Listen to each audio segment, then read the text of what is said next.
Yeah, for me, I mean, the Yasuo, there's so much variance in any Yasuo play, right? Plus, you know, every time we've seen one of these guys take a champion that does like to build tier, there have been a lot of questions around that. I like Xpeke's, you know, solution with the Catalyst as well, you know, with the rework passive there, gaining health for burning mana, and then, oh, you're laughing at the runes already? Yep. They're scaling health on Impact. He's running health at level 18, so he's running scaling health yellows. I think that must have been a misclick. Well, they break even at level 6, so if he's planning on farming that late. Yeah, okay, but that's before the items kick in. Just quick, if you're a Yasuo 1v1 main, you want to run 18-0-12 according to Impact, and that's in line with what we've seen before, you know, offense plus warlords, and then obviously valuing the defensive options in that resolve tree. Peke breaking the Yasuo shield there with the auto, then going back in for a little bit of an extra trade. Yeah. Impact, though, coming out ahead. I definitely want to position as aggressively as you can to start whacking at that wave, because Xpeke has AoE, but Yasuo wants that level 2 power spike. Also, you want to start trading with Xpeke as early as possible, right? Yeah. His level 1 E doesn't do much damage at all and a huge mana cost, so the efficiency builds up for these spellcasters, whereas right off the bat, you know, Yasuo doesn't have to burn anything to go for those trades. Yep, he just spams his Qs over and over, gets that focus up as well. Xpeke, we saw yesterday in the Cassio matches as well, you will run out of mana when you try to all-in early. So Cassiopeia is a champion in 1v1 that kind of spikes at 6 at the least once you have some items and some mana available. Yeah, I mean, just relying on Dorian's rings and the execute there for the mana regen has been the plan. You know, he rushes back to get an early Doran's for his first purchase and then straight into something like that Catalyst or maybe the tier. Impact dodging some of the damage that he's trying to, getting close to Xpeke here. Xpeke missed some CS early on, but he's definitely looking for heavier trades. Yeah. He's the moment where they Whoa, they're all in! Gets low, late ignite from Impact. Impact down though! It's absolutely crushed! Whenever I see Uzi, I'm looking for outplay potential with his champion, and with Kalista, king of AD carries, definitely a chance here for the LeBlanc. Always a chance for LeBlanc players. And let's check in on those runes. Is he going super offensive LeBlanc, or is he trying to, you know, I started with Uzi, and Uzi's only running like 6.7 MR, so he's only spending half of his glyphs on magic resistance, but he's speccing heavily into attack speed. He's running 24% attack speed, so again, he will likely be maxing that Ren then, just getting as many stacks as he can to take control of the wave. There's also a lifesteal Quint on the side of Uzi. So the one thing you can kind of say about the LeBlanc rework, right? You know, obviously it's been great and she's still super powerful, but it does take a little bit more time. So Uzi trying to squeeze in as much attack speed as possible for a chase down possibly. You know, as Levi's trying to back off a little bit for the secondary engage there, but I would definitely go full blue MR runes at least for the efficiency of them. I definitely think so. Levi's, he wanted some magic pen on his reds, but then he switched over to like 6 AD just to help him last it. Just a little bit of help, you know. Sometimes it gets really, really pressured. But he lost it against Uzi. Yeah, you say just for that, but it also helps out a lot with, there's a lot of auto trading going on as well. I mean, he's gone pretty much even in health with the early auto trades, even though Uzi obviously has the minion wave control here and pushing into turret to try and deny. There's also that potion that he can still pop, 2 potions versus 1 with the biscuits. Levy probably running a Thunderlord, just going to confirm that for you guys. He has 0, 18, 12, so everybody's side-specking in the resolve tree. This is not a Ferocity LeBlanc at all, so it's cutting 18 and then 12 in resolve. Yeah, there are just so many high-value, low-tier masteries in there. The flat health is amazing. That being said, Runic Armor, you know, in longer things is a lot better, but so many health regen masteries as well. Yeah, you got the resolve the Perseverance that was pointed out by, or Perseverance, whatever you pronounce it. I'll let you pronounce it however you want. In Europe, we say it Perseverance. So like Americans that make fun of people's accents is just ridiculous to me, because almost all Americans only speak one language, and just the mere fact that you speak multiple languages, I really have no say in, you know, criticizing anything there. Yeah, apart from that, it's my job to speak this language. Anyways, Levi dashing in for the relic, so that's a really good trade here. He denies Uzi the leap as he wants to pick up the relic. Uzi still has the push though. All right, yeah, let's get back to this game. We're so focused on the mastery choices for these guys because it is so important, especially in the early levels. But you know, Uzi is stacking up quite nicely here on the Kalista. Has a very good CS lead. But again, we talk about every time there's a mage picked, it's mostly about the all-in kill that they're looking for on the AD carries. But we're looking at some lack of experience in last inning here from Levi. He lost about 6 creeps right there under the turret because in 1v1s, this turret deals different damages, so he leaves the range creeps on a sliver of health that you need to last it after, and it takes the melee creeps down in kind of 2 shots, so you need to heavy prep the melee and not touch the ranged ones, and that's where Livy is failing just a little bit. Yeah, I mean, that's the thing, right? If you are waiting for that level 6, it will end up mattering if you don't have enough gold for that extra Doran or for that extra small item that's going to help you in the all-in. Looks like he was just trying to bait a summoner there, you know, fake an all-in or something, but... I think he just really wanted to CS before the base, and he was willing to take a bad trade. Yeah. It's on the cannon wave. It's always the best time to base, especially versus like kind of carry that can't do any AoE clear like Uzi right here. He's like manually taking them down 1 by 1, and then the cannon will enter the turret range, making it so that you lose at most 2 or 3 CS. Yeah, I mean, the thing is, yeah, it does take not too long to get back to this way. You know, it's even shorter than mid lane or something. Yep. But what he did give up there with that back is the relic spawn. And so there's going to be not only minion wave advantage and a lot of CS advantage for Uzi, but also the extra relic on his side, as Levi could right now run and try and rush to pick that up before Uzi gets back. But concentrating on the minions, you know, needs that tiny bit of extra gold. Yeah, but he still messed up the CS there too. Like uncontested creeps being dropped there. It's going to be hard for him to seemingly lost it just with autos, and he's wasting a lot of mana, honestly, on farming. And the other thing to me is that if you're going with a mage and you're going with a kill strategy, that's the time when you buy offensive items, right? You buy cloth armors if you're going to try and grind it out. If you're going to try and, you know, get CS leads, if you're going to go for those trades over time, whereas really I would think he would just want as much power for the all-in as possible. He is close to 6, but not close enough here. Not going to fool Uzi with that distortion. Throws it right back at the original spot. And he has this game in a very comfortable position. Yeah, we're approaching level 6. That's obviously where Kalista falls off because he doesn't have a support to throw in versus the value that Levi gets from his ultimate. But he's so far behind here.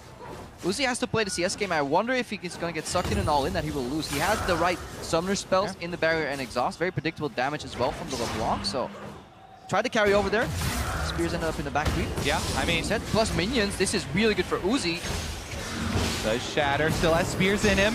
Does exhaust that barrier. This is gonna be it. Uzi on the chase!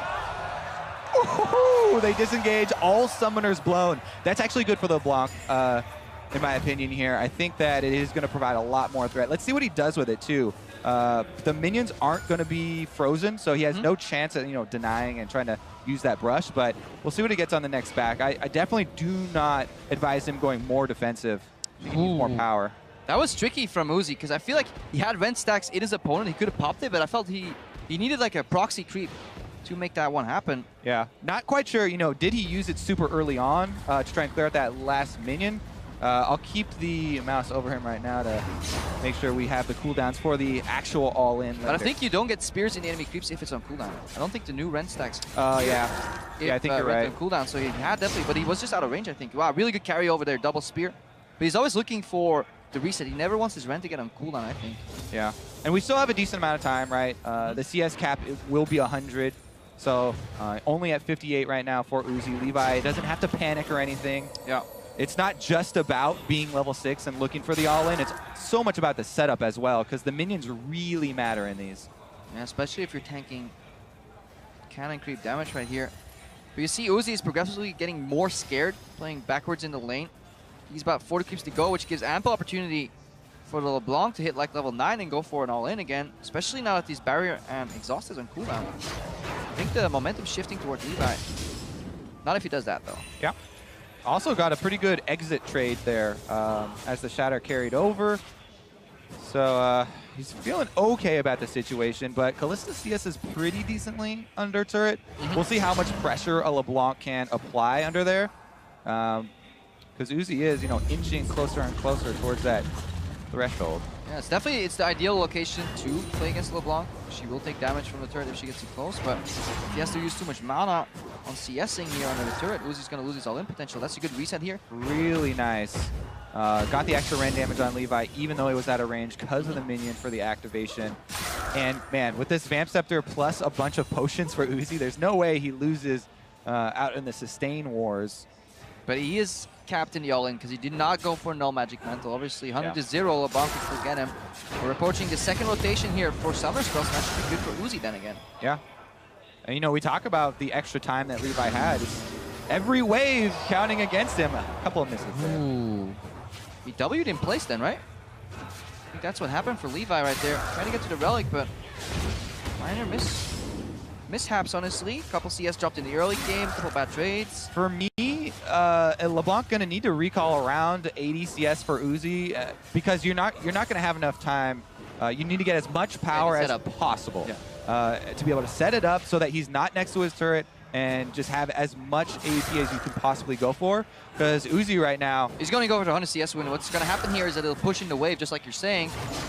We're basing for power on the side of Team Fire, but the problem is Uzi can bounce this wave.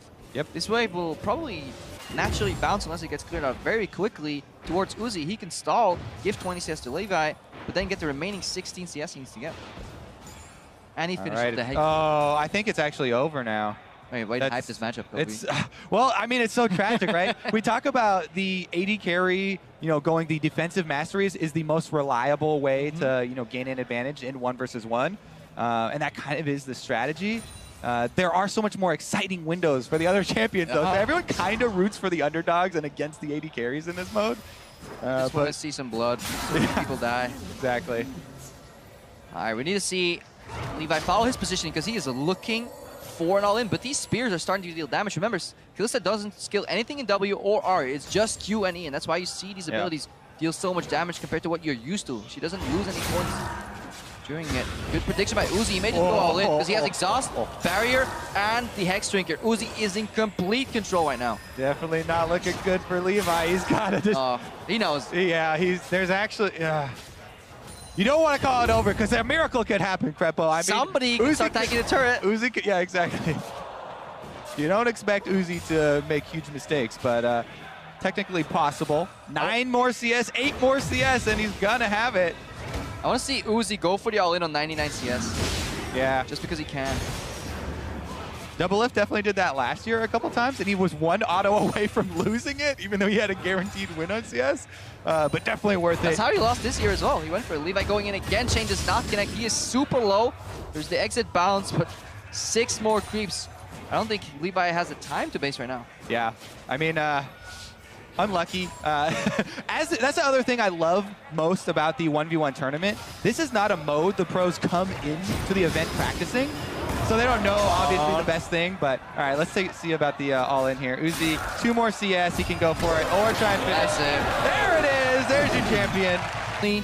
You blind pick the Kled, 35 seconds remaining, having blind faith that Karsa will do the same. I gotta say, if you're gonna have all of your hopes for a whole team on one player, it's pretty good. Get some forest snacks out there.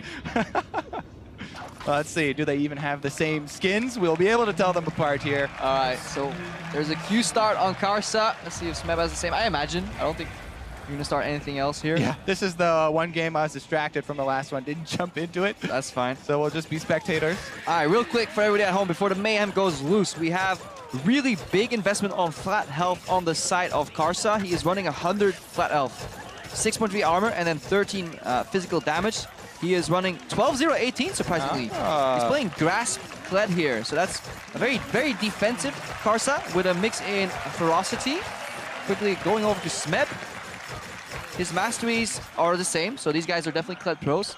Perfect. And runes, vastly different here for Smeb. He's running a lot of attack speed, armor, and physical damage, no flat health. Interesting, yeah. So, flat health is better for the all-ins, but if you're going to grind it out from long trades, the armor is going to provide a lot more value, a lot more effective health over the course of a longer match. Doesn't the flat health go to your main character, not the Skarl, the actual Kled part? Everything goes to Skarl. Okay, everything goes to Skarl. Right. So if you can jump off him, then get back on him, then it's more valuable. Then you get the multi-value.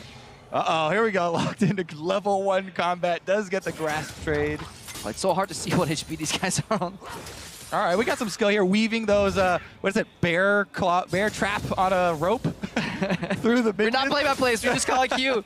We didn't get into the game. We can't cheat like normal color. Yeah, normally it's like he's using his hover. Let's go with Golden Chicken versus, they're all in here. Is he going to exchange?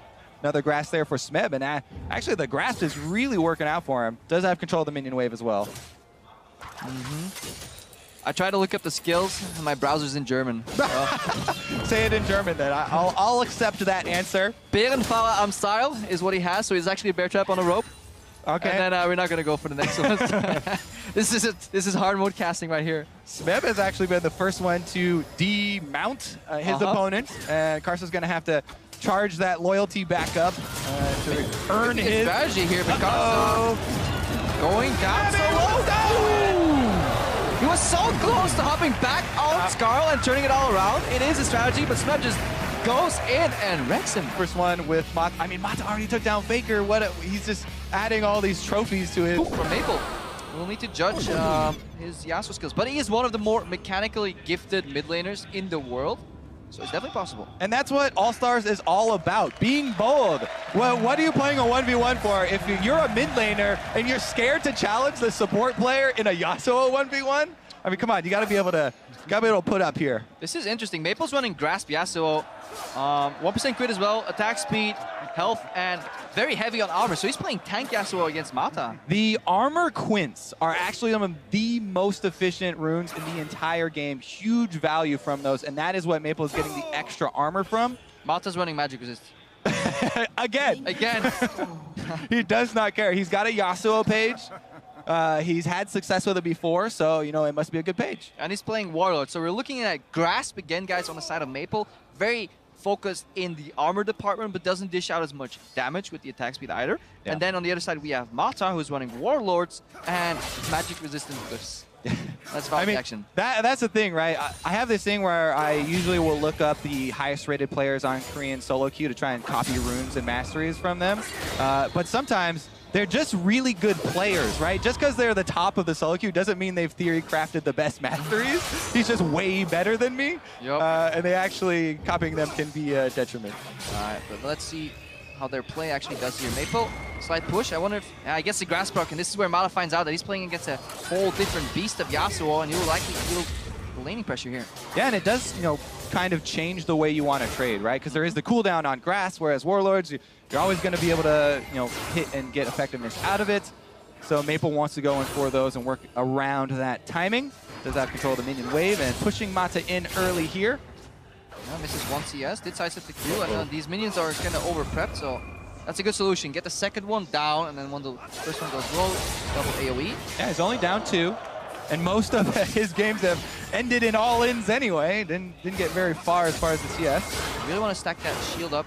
Good trade here, and out by Maple. Super satisfying to watch them just slide from one minion to the other. Always leave yourself an exit creep if you play the Yasuo. Yasuo is definitely one of the beautiful champions. Oh, look what they're doing, look what they're doing. Maple does not want to step backwards. Yeah, exactly. Because if he does, if he steps forwards, Mata's going to use him as a vessel to get to the relic. So that's why they're kind of both stepping away from the relic. That's the first thing you look for as a jungler, like ganking a Yasuo. You don't want to go behind him because then you give him a free E route out. Perpendicular is what you want to do. Exactly. Maple, though, I mean, he's got a good amount of control. We're going to need some of that Mata magic for some sort of surprise kill here. You can maybe do it at level 6. Yasuo's ulti is an armor pen effect that takes place after he hits it. Obviously, much more efficient for armor the enemy has. CS courtesy of a support main here. I mean, he's never gone past level 3 on this champion. He's never. This is a whole new world for Mata. Well, potion chugging right now, so may decide to finish this one before he has to deal with the extra one. That's a good exhaust by Maple as well. Maple's in there! He has a Grasp pocket so hard. Nice sidestep. Mata is low. Nowhere to go! Yeah, beautifully played by Maple. From start to finish in control. Superior rune set as well. Takes down Mata on his own. Oh! Style, folks. That's what we're talking about. I love it.